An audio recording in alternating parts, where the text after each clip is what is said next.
అందరికీ వందనాలండి. Praise lord. Happy new year. దేవుడు మనందరినీ నూతన సంవత్సరంలోకి అడుగుపెట్టే అవకాశం ఇచ్చాడు. దాన్ని బట్టి దేవునికి ఎంతగానో కృతజ్ఞతాస్తుతులు చెల్లిస్తూ మీ అందరికీ నూతన సంవత్సర శుభాకాంక్షలు తెలియజేస్తూ ఉన్నాను.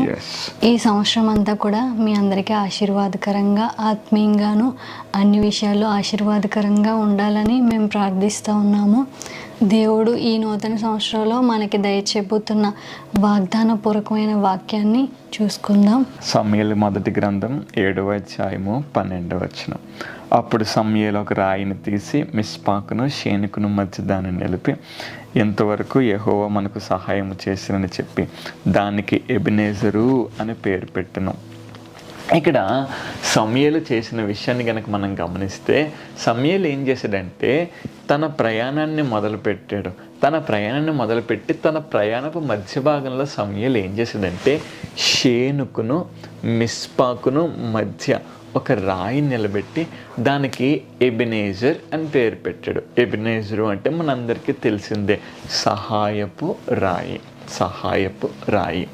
సమూయేలు తన ప్రయాణాన్ని మొదలుపెట్టాడు. ఒక చోట నుంచి ఇంకొక చోటకు వెళ్తూ మధ్యలోకి వచ్చేసరికి సమూయేలుకి ఎందుకో ఇలా అనిపించింది, దేవుడు ఈ ఎంత ప్రయాణంలో నాకు తోడుగా ఉన్నాడు కదా, నేను ఒక రాయిని నిలబెడతాను, దానికి ఎబెనేజర్ అని పేరు పెడదామని చెప్పి ఒక రాయిని నిలబెట్టాడు. ఈ రాయిని నిలబెట్టిన తర్వాత సమూయేలుకు 2 కనపడుతున్నాయి. తాను ప్రయాణం చేసిన మార్గము, ఇక ముందు ప్రయాణం చేయబోయే మార్గము.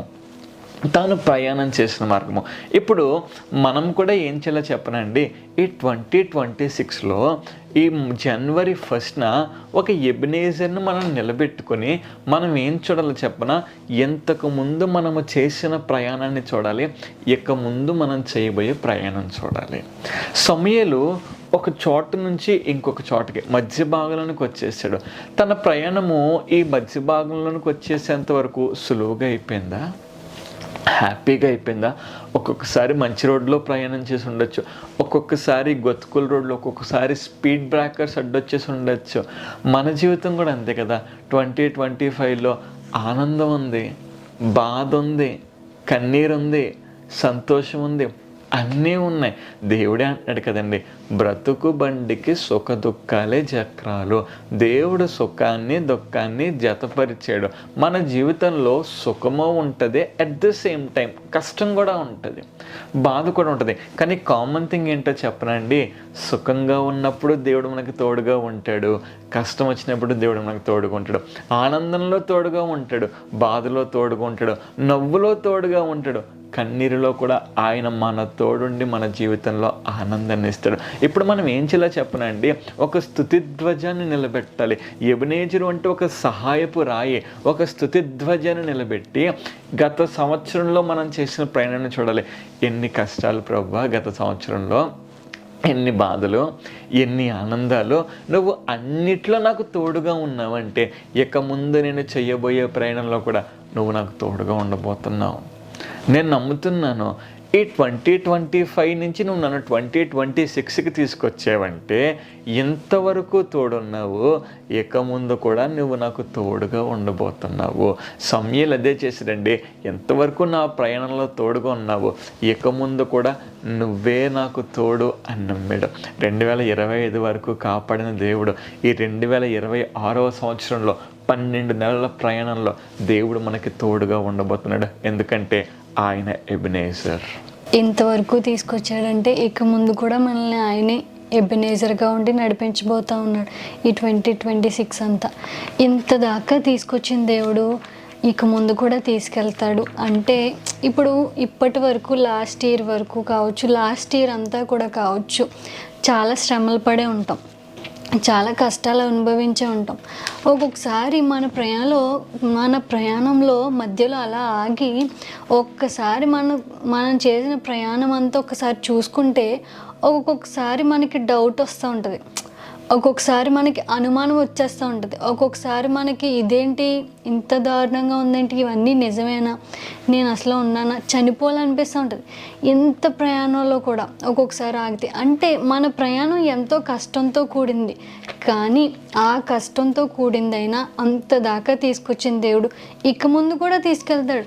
దేవుడు అంటున్నాడు కదా, ఇంత దాకా తీసుకొచ్చింది నిన్ను అవమానపరచడానిక, ఇంత దాకా తీసుకొచ్చింది నిన్ను హేళన చేయించడానిక, ఇంత దాకా తీసుకొచ్చింది అందరి ముందు నువ్వు నవ్వుల పాలు అయితే దేవుడు చూస్తూ ఉండడానిక, ఇంత దాకా తీసుకొచ్చింది నిన్ను ఇక్కడ వదిలేయడానిక, నిన్ను ఇంత దాకా తీసుకొచ్చింది ఈ సంవత్సరం నిన్ను గివప్ ఇచ్చేయడానిక నీ మీద లేదు కదా.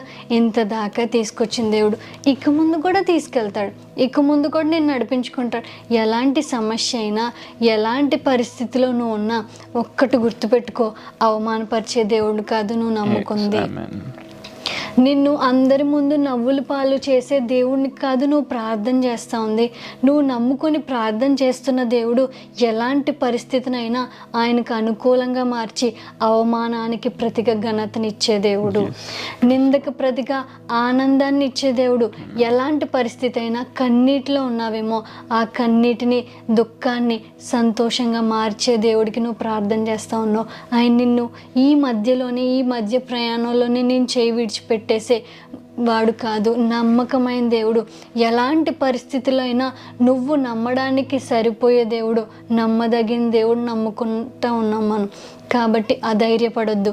ఈ సంవత్సరం అంతా ఎలాంటి ఆర్థిక పరిస్థితి అయినా, ఏ బాధ అయినా, ఏ కష్టమైనా దేవుడు అంటున్నాడు కదా, ఎబినేజర్ వలె నేను నీ చేయి పట్టుకుని నడిపించబోతా ఉన్నాను, నేను నీ చేయి పట్టుకుని గమ్యం చేరే వరకు నేను నీ చేయి వదలను, నేను నీ చేయి పట్టుకునే ఉంటాను, నీ చేయి పట్టుకుని నేను నడిపించబోతా ఉన్నాను. ఒక్కటి గుర్తుపెట్టుకో, ఇంత దాకా తీసుకొచ్చిన దేవుడు ఇక ముందు కూడా నిన్ను తీసుకెళ్తాడు, నీ గమ్యం చేరుస్తాడు అని దేవుడు చెప్తా ఉన్నాడు. న్యూ ఇయర్కి మనం అందరికీ ఉన్న అలవాటు ఏంటంటే ప్రామిస్ కార్డ్ తీసుకుని ఉంటాం కదండి. మనం దేవుడు చెప్తున్న మాట ఏంటో చెప్పిన యాకోబుకి, చెప్పినది చేసి ముగించేంత వరకు చెయ్యి విడిచిపెట్టను. ఈ సంవత్సరంలో నీ జీవితంలో ఆయన ఇచ్చిన వాగ్దానాన్ని కానీ, ఇచ్చిన దర్శనాన్ని కానీ, ఆయన నీ జీవితంలో చేయాలనుకున్న కార్యము కానీ చేసి ముగించేంత వరకు ఆయన్ని చెయ్యి విడవడం. ఎంతో కాలం నుంచి అప్పుల సమస్యలు తీరాలని చెప్పి ఎంతగానో ఎదురు చూస్తున్న సంవత్సరాలు మారిపోతున్నాయి, వడ్డీ పెరిగిపోతుంది, కానీ అప్పు తీరట్లేదు అనుకుంటున్నావేమో.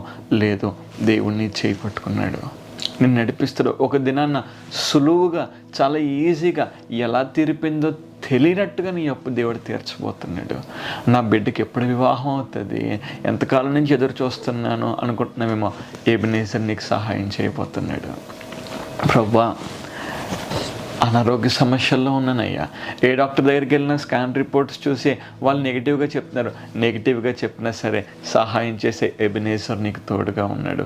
గర్భఫలం విషయంలో నువ్వు కనిపెడుతున్నావేమో, సహాయం చేసే ఎబినేజర్ నీ ప్రార్థన ఆలకించి భార్యాభర్తల యొక్క ప్రేమకు ప్రతిఫలంగా దేవుడు ఒక బిడ్డని ఈ సంవత్సరంలో మీ ప్రార్థనకు ఫలితంగా మీకు దయచేయబోతున్నాడు. ఎందుకంటే ఇక్కడ దాకా తీసుకొచ్చింది నేను అవమానం పాలు చేయడానికి కాదు, వాళ్ళ వీళ్ళ చూసి నేను నవ్వుకోవడానికి కాదు, నిన్ను బట్టి ఆయన మహిమ తెచ్చుకోబోయే సంవత్సరంగా నీ జీవితంలో ఈ సంవత్సరం ఉండబోతుంది.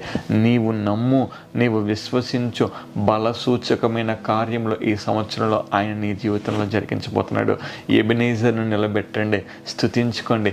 ఎబినేజరా, నువ్వు ఎంతవరకు తోడున్నావయ్యా, ఇక ముందు కూడా నీవే మా దిక్కు, మా నమ్మకం అని చెప్పి గుడ్డిగా దేవుడిని నమ్మేయండి అంతే. మన జీవితంలో ఇంతకు ముందు జరిగిన కార్యాల కంటే రెండింతలుగా ఆయన మనల్ని దీవించబోతున్నాడు. ఇంకొక మాట చెప్తానండి, మనము ఆశీర్వాదం పొందడం మాత్రమే కాదు, ఆత్మీయంగా అభివృద్ధి చెందాలి. దుర్దినాలకు చాలా దగ్గరగా ఉన్నాం, రాకడకు సమీపంగా ఉన్నాం. ఆశీర్వాదాలు ఎంత ముఖ్యమో అంతకంటే ఎక్కువ ఆత్మీయత మనకి ముఖ్యము. ఆత్మలో ఎదగాలి, పరిశుద్ధాత్మతో నిండుకోవాలి, పరిశుద్ధాత్మ వరాలను పొందుకోవాలి, దేవునితో ఎక్కువ సంభాషణ చేసే సంవత్సరంగా ఈ సంవత్సరం మన జీవితంలో ఉండాలి. మేము ప్రార్థిస్తున్నాము, ఈ సంవత్సరము ఈ మాటలు వింటున్న మన జీవితాల్లో దేవుడు బల సూచకమైన కార్యములు జరిగించును గాక. దేవుడు మనల్ని ఆత్మీయంగా బలపరచును గాక. ఈ మాటల ద్వారా మీరు ఆత్మీయంగా బలపడితే కళ్ళు మూసుకుందాం, ప్రార్థనలో ఎక్కిద్దాం. పరిశుద్ధుడా, ప్రేమగల మా తండ్రి, ఈ 2026 సంవత్సరం జనవరి నెల 1వ తారీఖున తండ్రి మీరు మాతో చెప్పాలనుకున్న ధైర్యపు మాటలన్నీ చెప్పినందుకు మీకు స్తోత్రాలు.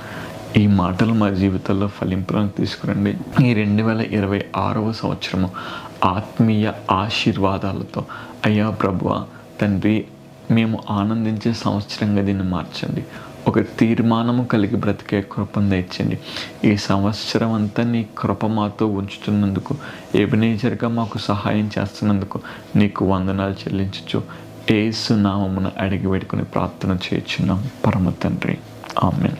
PBM జీసస్ టెంపుల్స్ తరపున మీ అందరికీ నూతన సంవత్సర శుభాకాంక్షలు. Happy new year and a blessed new year. God bless you all.